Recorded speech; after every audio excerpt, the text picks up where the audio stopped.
C. Joseph Vijay எனும் நான்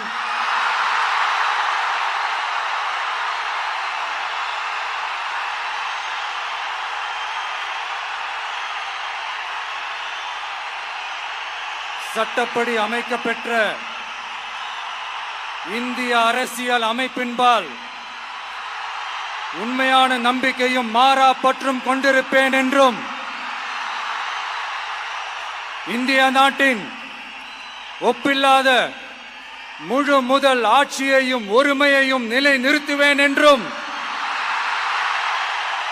தமிழ்நாட்டு அரசின் முதலமைச்சராக உண்மையாகவும் உளச்சான்றின்படியும் என் கடமைகளை நிறைவேற்றுவேன் என்றும் அரசியல் அமைப்பிற்கும் சட்டத்திற்கும் இணங்க அச்சமும் ஒருதலை சார்பும் இன்றி விருப்பு வெறுப்பை விலக்கி பலதரப்பட்ட மக்கள் அனைவருக்கும் நேர்மையானதை செய்வேன் என்றும் ஆண்டவன் மீது ஆணையிட்டு உறுதிமொழிகிறேன்.